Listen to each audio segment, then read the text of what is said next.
Welcome back from the break. Before we went for the break, we're discussing about the qualities of a good and successful marriage. And this is Ring Diaries again. I'm Fiona Mboa. And we've been discussing with Mrs. Bitri how to prepare ourselves for a successful marriage. And before the break, we saw that it starts with us as parents preparing.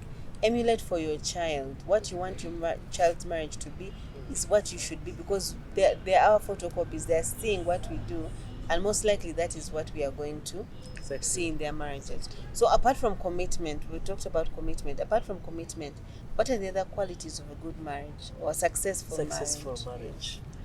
You must have effective communication. Effective. You're adding those words. Yes. Not just communication. It is not just communication. Effective communication. What does that entail? In our language, we have what you say, okugamba fa. What would you call that in English? Just aimless talking. Aimless talking. But effective communication, which must have a feedback. How do you communicate to your husband? How do you communicate to your wife? Remember, why did you get married in the first place? To have that companion, to share love. Remember, much as you love your parents, your in-laws, your relatives, but now a husband, wife is something different. Mukamanja, I've learned, Mr. Mboa. True. So, now, if you really trust and believe in that person, you calculate what you are going to talk to him or her. Because I didn't tell you I've been into marriage counseling for the last 42 years. And what I have seen, 70% of divorces we have today, they originate from poor communication. Okay. A scenario is here. Somebody has gone to work. She normally comes at 4, 5. Latest 6, jam, blah, blah, blah. Now, at around 3, the boss now gives her a new assignment. Can you go and do this? Or him? He goes, not communicating home. The other one prepares the tea, prepares everything. Time comes, the man reaches or the woman reaches at 10 at night. The woman or the man will be swollen. Why? Thinking of so many things. Where did he go? Why did he not inform me? How could he be late? How could she not be here by now? A woman at this time? Where could she have been? Who escorted her to such a night? Now, all those questions, before you answer them right, yet prove yourself that really you were in the right place with the right people, your marriage will have lost some marks, and you will have to it will cost you to bring it again. So calculate what you are going to communicate to your husband or your wife. But now, Mrs. Bitcher, if we say you're calculating, when people say we are choosing what to tell our husbands and what not to tell them, or our wives. That's why I said at the beginning there must be that genuine and unconditional love. Mukama wawe, omukyala wawe, omukazi wawe, your real wife. When you are making vows, actually for us we made it a practice. Every year we renew our vows. And there is that feeling of that day. You are in memories. At one time, that day, you also get out and stay there. You are renewing, brewing wine into your marriage by speaking right words, and you maintain that love. Though it is not dramatic that you are planning to calculate what do I say. No, it flows.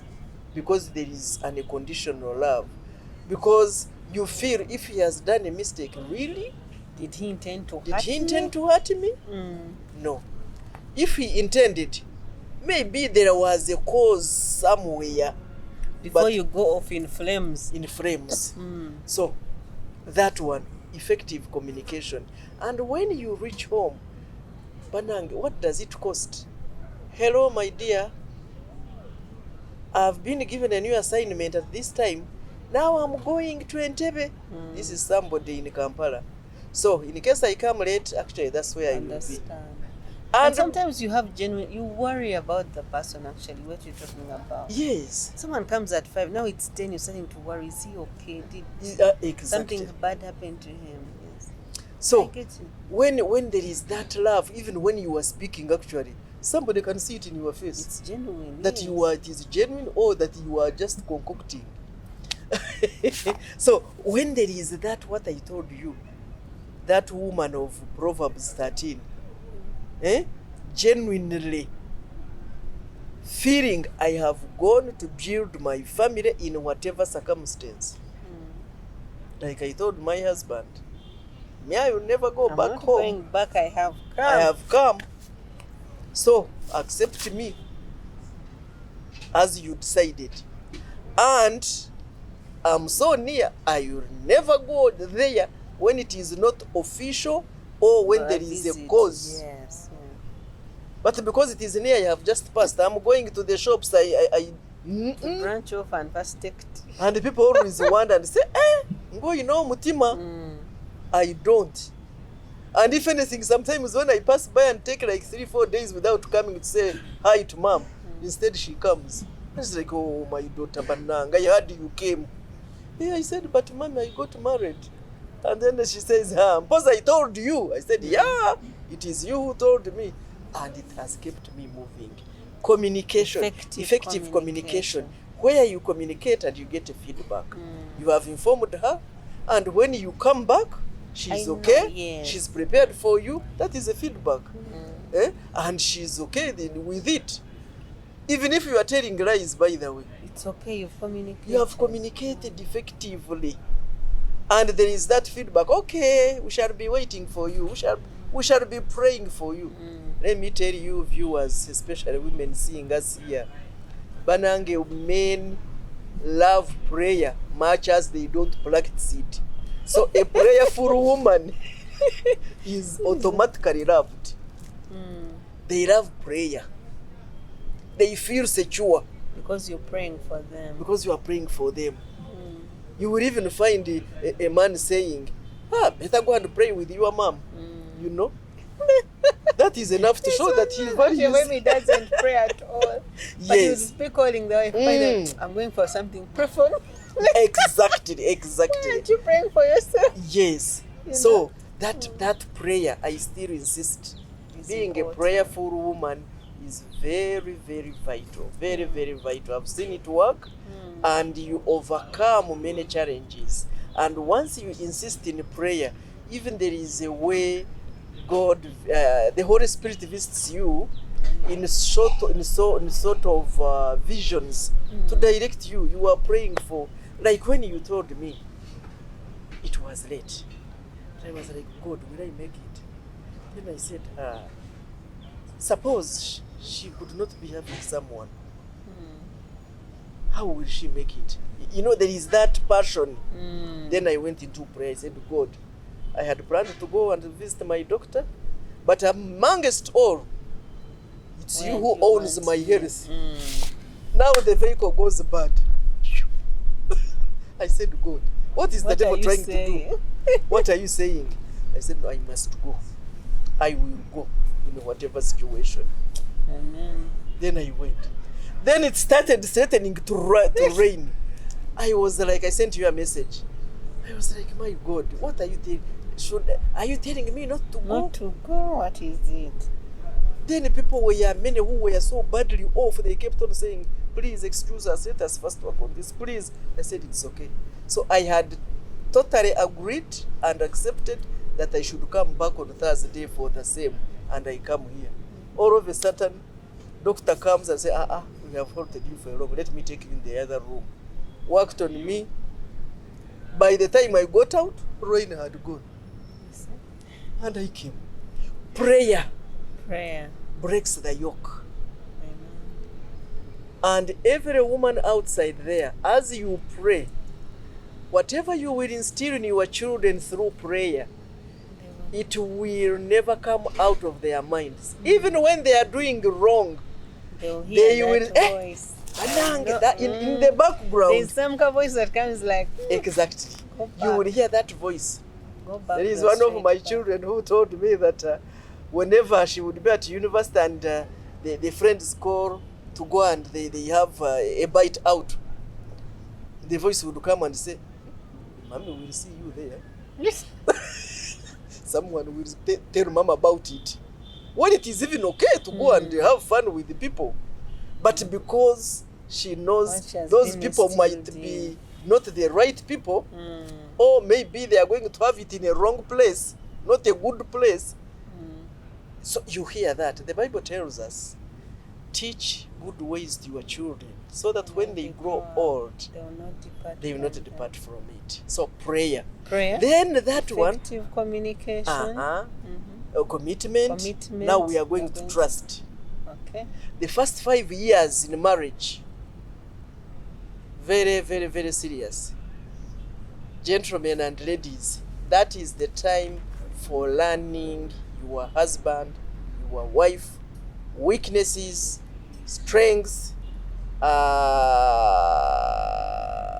likes, dislikes. It's unfortunate I was not able to come with Mr. Bitwiri. He would tell you how I am and how he accepted me, and I would also tell you. This is a scientist, a mathematician who deals with figures only. This is Jessica who can talk from morning until the cows come. And who loves to be around with people. Do this one is coming. Do this one is coming. You know, children. So trust is good. And trusting that one. I move a lot. I will talk about myself as an example. God gave me a gift of teaching. So I love sharing many things that I know with people. So I do trainings about marriage, about food. I even write books. I train people on how to write books. So I'm everywhere. I move, but he will stay home. He will fit in my shoes where he was supposed to go. At home, around home, he will do it. When we were still having children, you know, coming from the field and you are like dead, you bathe and sleep. And you will the child will wake up and you will get the breast and feed. Wow. And when it is done, the child sleeps and I also sleep. To wake up, the baby said, don't worry, the baby breastfed. Can you imagine that? Interesting. That is a scientist with the social worker. But we have lived together. To get his word? You first have to look for it. Yeah. Yet for you? They are ever flowing, like you can see me. But what does trust is important. Trust is important. He has believed when I'm out, I have gone to look for what I'm going to look for, and which would benefit the entire family. Yes. And when I come, normally I have an organization. Sometimes we get donors, sometimes we train people and they pay the fee. List of attendance, 30 people. Each one was paying 500,000. Accommodation, meals, transport. This is the balance. He's a mathematician. Even before you finish, he has calculated that. Exactly. He knows whatever he gets is for the family. There is nothing like a sente kazi. That common word. Ladies out there. That ill that one. Word. And for men, this kind of thing, you ask for money. He moves from the pocket. He moves from the pocket or the money purse. He's facing this end to pull the smallest note. That one. You are getting your salary. The man doesn't know how much you get. You don't know what he gets. How do you plan for your family without that trust? And I'm very happy that through this communication with the married women and men, reconciliations have been made, some women have come up and confessed. Banange auntie, it's like you are talking about me. I was like, oh, how does my husband now feel? Then the husband would come and say, oh my God, thank you so much, Auntie Jessica. As if you were at my home. There is a couple which reunited and planned together. Now things are flowing, which were not there. I always ask women, where are you putting that money? What is it for if it is not for the assets for your children? What is it for exactly? Where do you put it? If you are to dress, how many dresses will you have? How can't you plan for them from the same budget? So, trust is very important. Very important. And once it has been built, oh my God, those are the people you will hear the African homes saying, oyoba muloga. Yeah, because I can't do without him. And to our women out there, whenever you are doing whatever you are doing, please show your husband that you can never be there without him. That's what they want. They want respect. Respect them because you have come. Have you come to break the family? And in the first place, if you knew you were not to be married, why did you come? I mean, it's a simple logic. You wanted to be single. Why did you get married? Why did you get married? Trust. And once you have built that, you are done. Then another good one, which is the core of marriage, is sex. That's true. Can you eat chicken, meat, beef, pizza from January to December? Definitely not. You cannot. But they are good foods. Why don't you eat them? Why don't you eat them? You will need dodo. You will need katunkuma. You will need biringanya. Why? Because you must have variety and healthy foods. So, Africans, we still have a myth about sex. Women out there, we believe sex is men to ask you, to request, to begin it. No. This is also one way how a man will get to know that really you need him. Yeah. You are interested. And that's how you make your vows, you know. I give you my body. I don't know whether people normally listen to them as they are saying them. I have given you my body. It is all now that I am, I give to you. It is actually now your husband who knows even the smallest scar on your body. He is your husband who has reached where your mother never reached. I don't know whether women are aware of that. It is your husband who you should confide in, whether you have a mom, father, sisters. Those third parties who normally come in and disorganize you sometimes. So, have proper sex. Have right sex at the right time. Prepare for it. It is not jump and move. There are 365 styles and skills of sex that you can do, and each day you have one.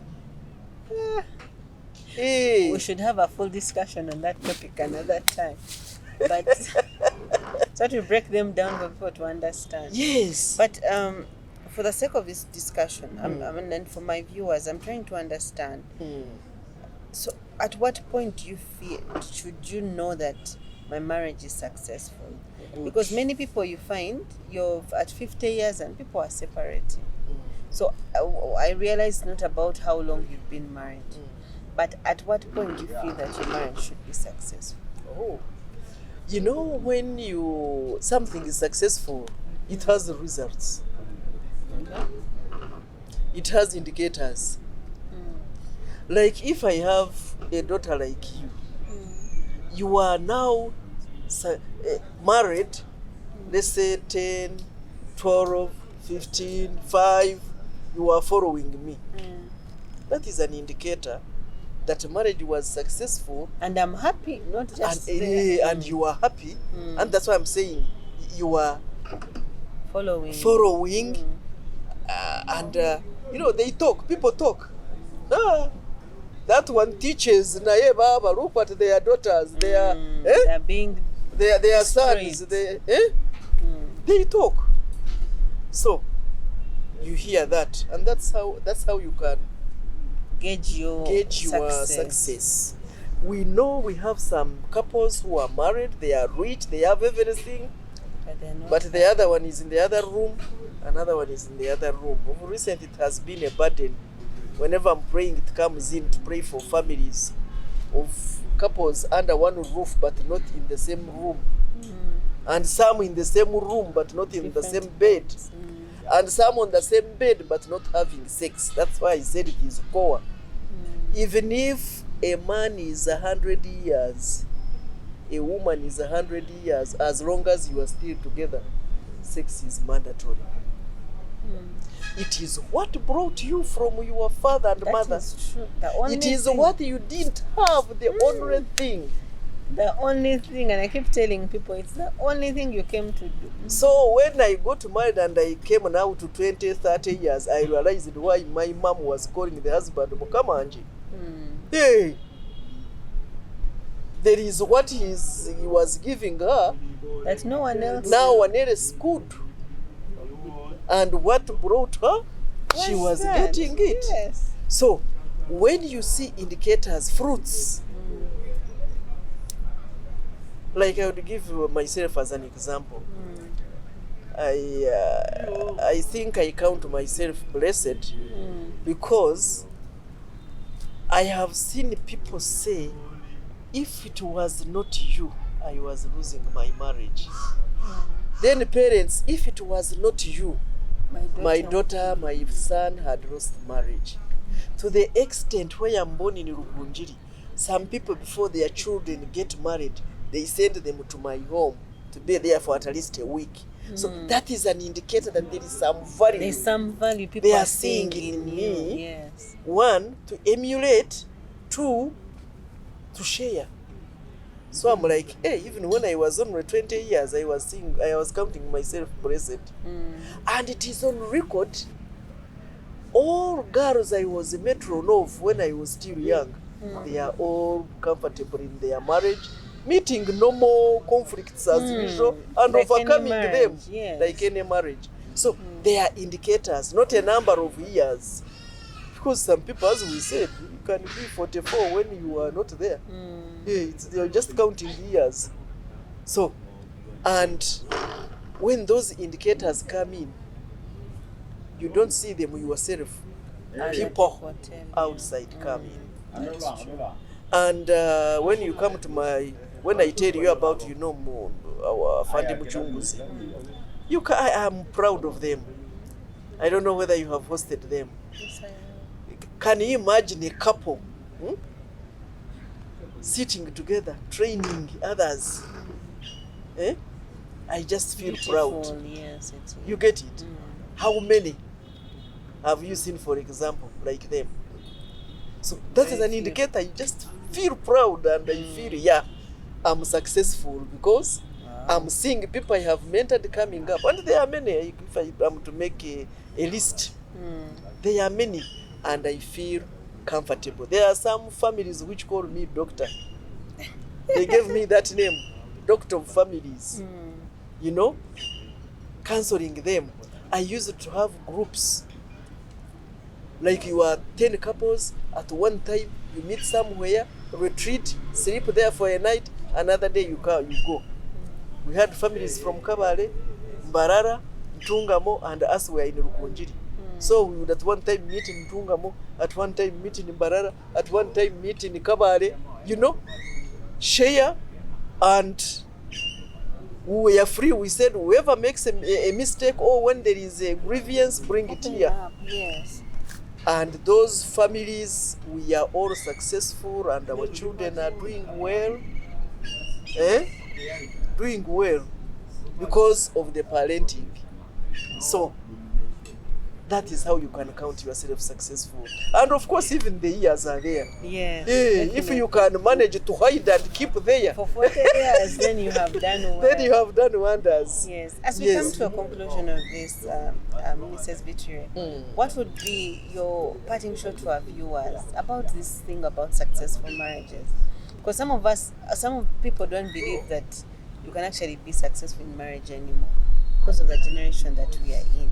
But what would you say to people, one, those maybe who are fearing to get married because they know every marriage breaks up at some point? What would be your parting shot for them?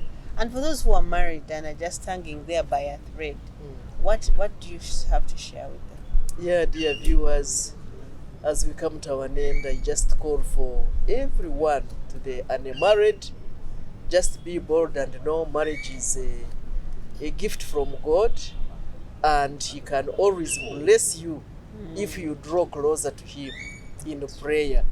Believe and trust in Him and tell Him you want to get married and the right partner, and He will answer you. And we have seen it work. Then for those who are on a thread, on a pinnacle, almost falling, come back. Go look behind. Where did it go wrong? Were you communicating properly? Did you trust your spouse? Did you were you committed yourself that you are married and you are there, you have total giveness and surrender yourself to the marriage? Because some women believe they are married to go, the husband to feed, buy a kalega, buy a nika, pay school fees, and for her, sente surgery. Are you committed? You have come to build your family. Be in prayer. 2, revise and see where did you go wrong. Correct yourself and ask for forgiveness. Very important. Very important. There is power in forgiveness. And there is nothing impossible in God's eyes. Like in Luke chapter 1 verse 37. Let them read it. There is nothing impossible. And when we go to Isaiah, is it 57, 19, 18? It says, look, I'm doing a new thing in your life. I'm beginning. Haven't you seen it? Yeah. Attending such a show and you I'm hosted. I'm talking about this. That could be a new thing God is going to do in your family. Yes, that's true. In your life.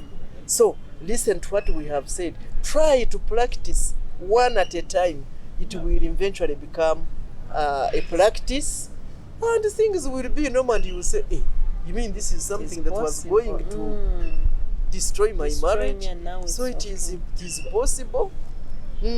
Some people come when they are dragging and they're like, no.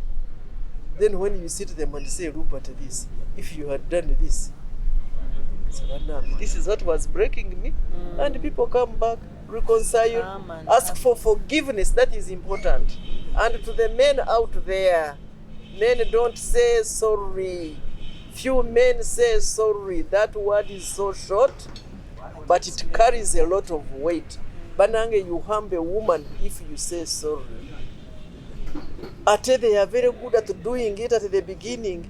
They kneel, say sorry, and then give. What do you call that? Our first day, where they are proposing. He kneels and proposes. Yet he can't kneel to say, "I'm very sorry, my sweetheart," and life goes on. And women are simple to come back. Please, yes. All we need is love and feeling loved. To love and to be loved is the greatest gift. Amen. Thank you very much, Mrs. Vitri. It's been an honor having you here. And thank you for our viewers for sticking with us up to the end. As you've heard, there's so many things we can do to make our marriages successful. But what I've picked most is you have to work at it. Be committed. Have effective communication. trust, pray, and with all these, our marriages can actually be successful. And remembering that we are modeling our children, they are seeing what we are doing, and that's exactly the kind of marriages they are going to have. Thank you very much for watching.